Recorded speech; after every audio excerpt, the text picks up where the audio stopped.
Hi, welcome to the Cancer Cherry. I'm Tamara. I've literally been going back and forth about how I wanted to go about sharing things with you guys, and I was told by people in the industry to just talk to you like you were my best friend, so you're my new besties. I thought the most important place to start would be from the beginning because you're so overwhelmed, and I know with myself it's better if I take everything and try to put it into a manageable space. So I'll use the same practices that I did uh, in my life in general, and those are my balancing. I call them balancing practices. It's your mind, your body, and your spirit. We've all heard that for many years. I'm sure that all three of those things have to be in balance, but it's extremely important when you're faced with a life and death struggle. It occurred to me whenever I first started this journey that everything was me receiving things. I got shots and I got infusions and I had to take pills, and there's all these things that were being done to me. And I thought to myself, when does the fighting part start? And I decided to start fighting with the simple things that I had control over. And one of those things is the drinking plenty of fluids, especially water. I know that tastes disgusting when you're going through chemo at the beginning. So I would opt to maybe some of those really healthy, thick juices. I think it's just the most important thing is to just get plenty of fluids and then try to eat what you can eat. Force yourself, even if it's just a few bites. Try to figure out a way that works for you. I know when I was going through my stem cell transplant, I lived on pot stickers, which was actually kind of funny to one of my Chinese PA over there. But that was one thing that I could eat that wasn't disgusting smelling to me and that I actually somewhat enjoyed.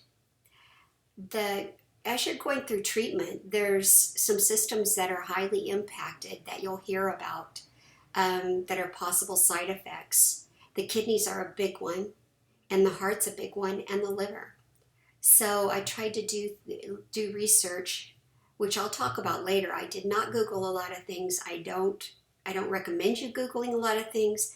Type of things that I Googled were things that could help my body. What's beneficial to my liver? What's beneficial, for me to drink? There's, and obviously any type of exercise is healthy for your body itself. So I know that exercise seems crazy when you're first going through chemo, especially at the very beginning, because you're going from what normal was to all of a sudden this shocking difference in your life where the last thing you want to do really is even move. But I want to encourage you, whether that is a 5-minute walk to the mailbox, which I started doing with my husband in my back brace, because at the beginning of my journey, I was diagnosed with 5 compression fractures in my back, and I lost 4 inches in my height. So I was in a clamshell brace for 4 months. That was my big exercise. And when I really wanted to get crazy, he got me up off the couch, and I would walk around our island, and I would do that until I felt like I was getting weak, and then I would go and sit down.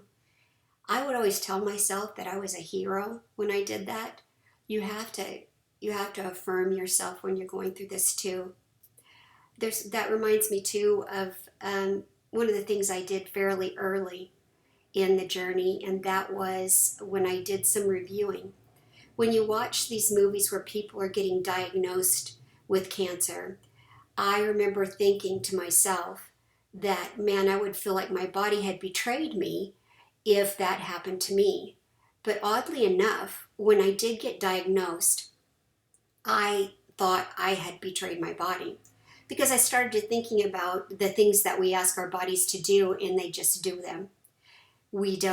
Sometimes we don't let them sleep enough, sometimes we stress them out, we exercise them too little, we exercise them too much, um, we don't drink the fluids or eat the food that we should eat, or we eat too much of the foods that we shouldn't touch.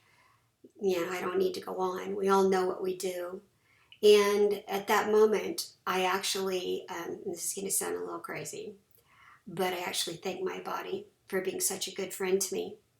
And I apologize to it for all the mistreatment that it endured in my hands. And I promised it that I would try to do better in the future. And I have literally really tried to do that. And I would encourage you guys, to do some of those thoughts on your own too. And that brings some of these things back into your control.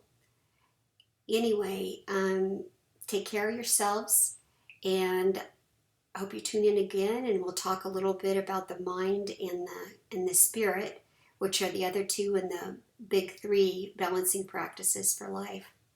Have a wonderful day, and know that I'm in there fighting with you, and I empathize with where you're at. I don't have pity on you. I know with myself, I never wanted other people's pity. I would rather have their admiration and their love and their encouragement. So I send all of those to you today. I'll talk to you soon. Thank you.